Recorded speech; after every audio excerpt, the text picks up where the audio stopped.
The problem with a lot of Gen Z is that y'all are just boring. Mean and boring. And it's really crazy because it also comes with this underlying desperate need to be cool. Gen Z is lame.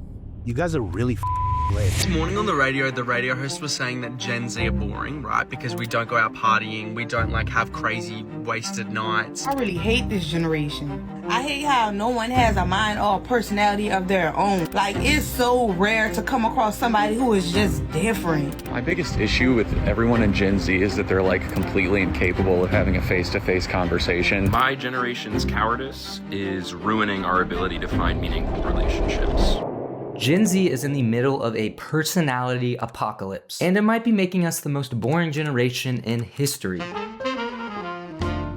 A few weeks ago, I was looking through an old hard drive of mine to find some files when I stumbled across a folder that I creatively named Music. Upon seeing that old dusty digital folder, I was met with a vicious reaction that came from the depths of my soul.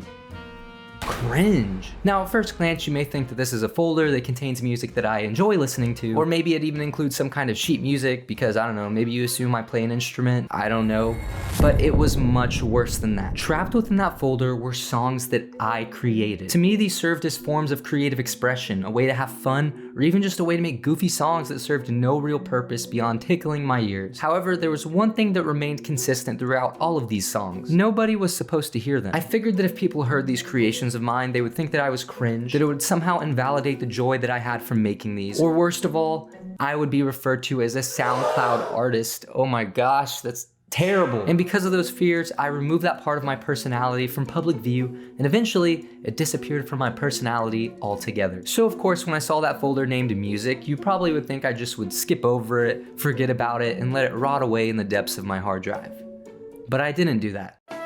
I opened the folder, I began scrolling through all of these old songs of mine, many of which I had zero recollection of making, and I was instantly met with the same feeling of joy I had years ago when I first created these songs. And that feeling of joy I got in that moment began to make me wonder, why did I let this part of my personality fade into the endless void of cringe? In fact, in that moment, I realized that this problem wasn't just me, but there's this whole Gen Z personality apocalypse that we're going through right now. I mean, if you're on TikTok for more than half a second, it starts to seem like that having any kind of interest in anything is cringe, like having hobbies is icky, and that we're not allowed to have fun anymore, otherwise we're gonna be banished to the coal mines.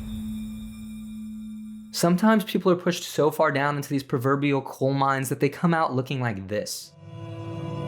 God forbid I have hobbies. But my point is, for one reason or another, Gen Z seems infinitely less interesting, and that's exactly what I set out to understand. Why is Gen Z so boring now? Now that's a pretty broad question. I don't think it can be answered with any kind of one-sentence response. An ooga booga followed up by a manly grunt just won't suffice in this case, I'm sorry to tell you. Actually, I think there's a lot of different areas that we can point to that have caused this personality crisis, but I've chalked it up to three main buckets. The first bucket being the algorithm. If you're in the same age range as me, that being from 18 to 100 years old, you probably remember a time where the internet seemed a little bit more colorful than it is today. A time before content got flattened into the same old repeatable format, recycled over and over again. In my opinion, if we go back to the early days of YouTube, for example, it seemed like all the videos, or at least most of the videos that went viral, had some level of character to them. For example, in ye olden days, we got the video Charlie Bit My Finger, where we see Charlie bite his brother's finger. Ow! Charlie! Ah! We also got videos like David After the Dentist, where we're met with a boy named David who is higher than the International Space Station. Is this real life? Yeah, this is real life. I have 2 fingers. Then there's also what is probably the most hated clip in all of human history. Now, to me, it seems like all of these videos have some level of personality to them, like they're somehow connected to the essence of the creator. And that made them all inherently unique, which that's kind of a weirdly deep thing to say in this context, but I'm gonna roll with it. But then you compare that to the viral videos we get today, and you probably will see what I mean. Specifically, how many viral videos are just copies of other viral videos that are copies of even more viral videos. It's like viral video copy inception. So all of that to say, at some point between us watching Charlie biting fingers and seeing a million clones of the same video, something changed that caused this boringness. I believe that change is the algorithm. In today's world, the algorithm controls everything. It controls what we see, it controls what we don't see, and it controls everything in between. And the goal of it is to keep users on the platform for as long as it possibly can. The algorithm is how platforms make money, and the algorithm is also how creators make money. So everybody makes money because of the algorithm. So because of that, we've pretty much been boiled down to predictable and repeatable consumers that are just a pawn in this algorithm's chess game. So if a piece of content works, the algorithm rewards it. If it doesn't work, you face the algorithm's wrath and it's not fun. Essentially, everything starts to become more similar because everything is being optimized to please the algorithm. So to me, it seems like at least part of the blame should be on the algorithm, but then there's also another part of it where I think it may be sort of our faults a little bit, specifically because of our fear of being cringe.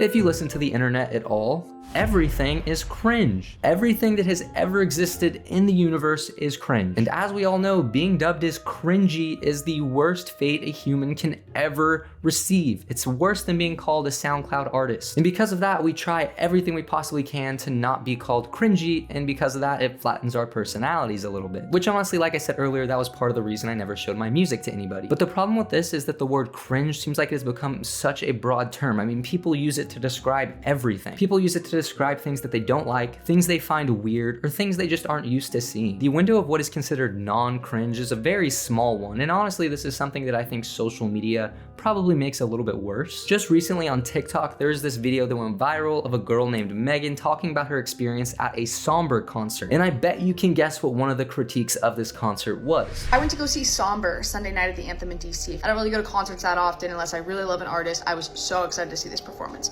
By far, genuinely the worst concert I've ever been to in my life for a multitude of reasons, but I'm gonna explain to you why, if you're over the age of 16, you should not spend your money on a Somber concert. It is the closest to a middle school dance I've ever been since I was in middle school at a dance. The only adults in the room are the parents and then my boyfriend and I. It was thousands upon thousands of tweens running around like they were at a middle school dance. First 2 minutes he's on stage, he makes a 6-7 joke.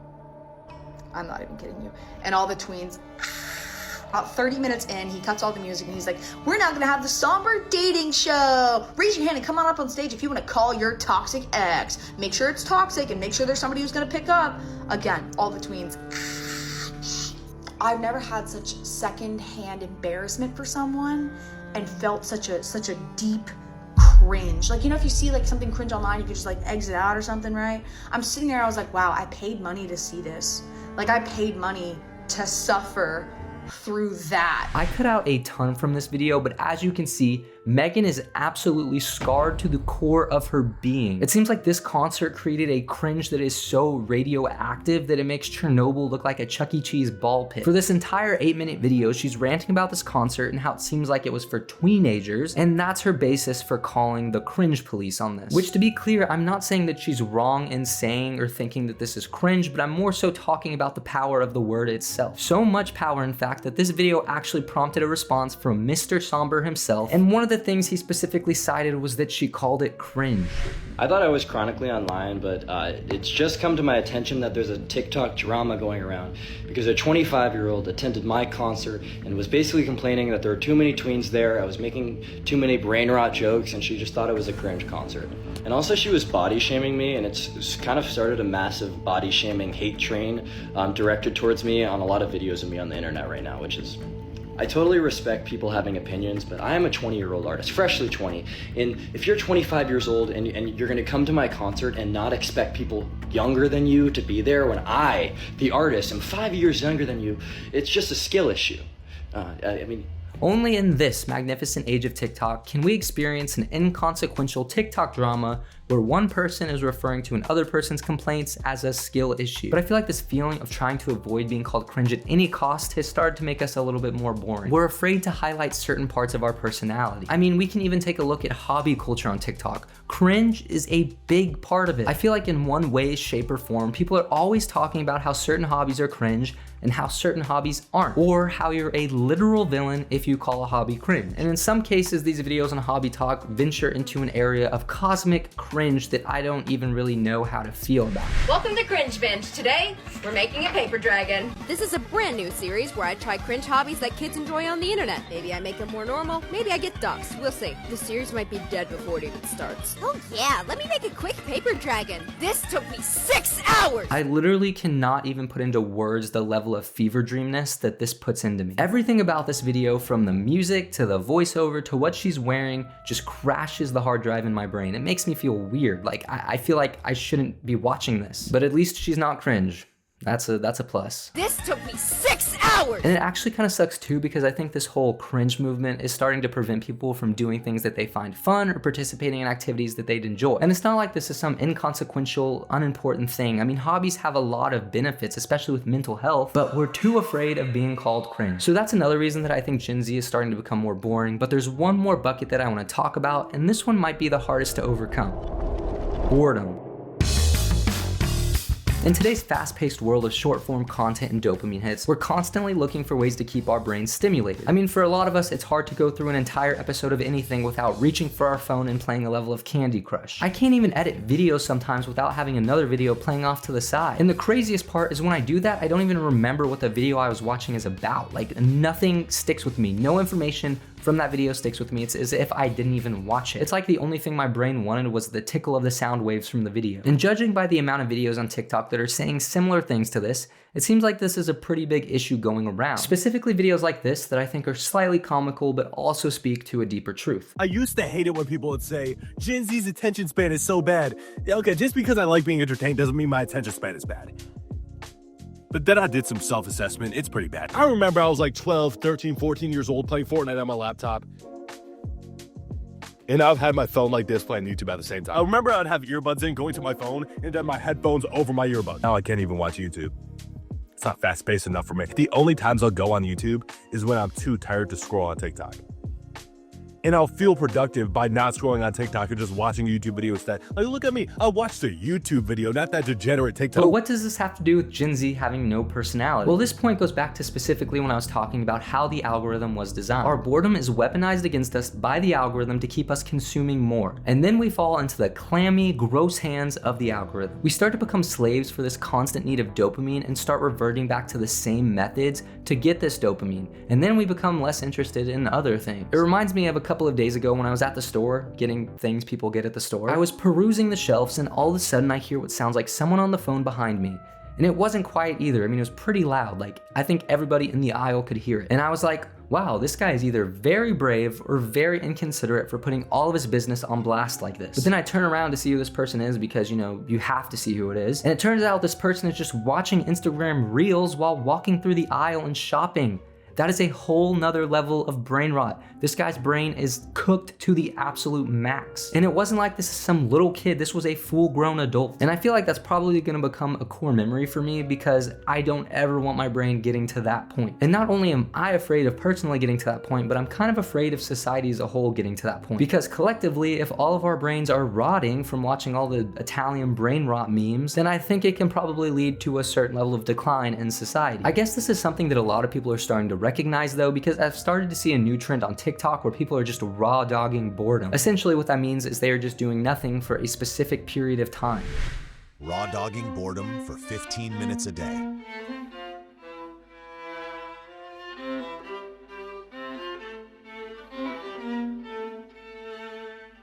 And this type of content seems to be resonating with people too, because this video of this girl just sitting here doing nothing has 1.5 million likes. Like, why am I spending so much time on these videos if I could just sit and do nothing and get that many likes? Also, is it fair to say that we've gotten to a point where doing nothing can be considered a hobby? To me, it just seems like between these three things, our personalities, or at least the outward facing side of them, has become flattened to become carbon copies of one another. I mean, I definitely catch myself repeating what other people are doing. And honestly, sometimes it seems like this copy and paste culture is so deeply ingrained into us that we're trapped.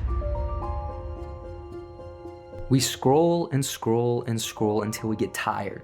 The very things that are supposed to be a form of rest have become a type of work, but we can't stop. We do everything we can to avoid silence. But what if that silence isn't bad, but actually the very thing that could save us. I think many issues we face, including boring personalities, are caused by our constant need for more. We treat boredom like it's a disease, something to avoid at all costs necessary. But what if boredom is actually a way of regulating our brains? According to this study, there were two groups of people. The first group was the control group, meaning that they were given a normal amount of stimulation, and the second group was subjected to boredom. This study found that the people subjected to boredom were more creative, specifically in trying to solve a problem or come up with creative solutions. So what I'm hearing, and I am not an expert, is that if you stare at a blank wall for an extended period of time, you will become the most creative person that has ever existed in history. It's kind of funny though, because in a way, it almost seems like doing nothing has become an act of rebellion, an act of counterculturalism. In a culture where we're told we need to do more, we need to watch more,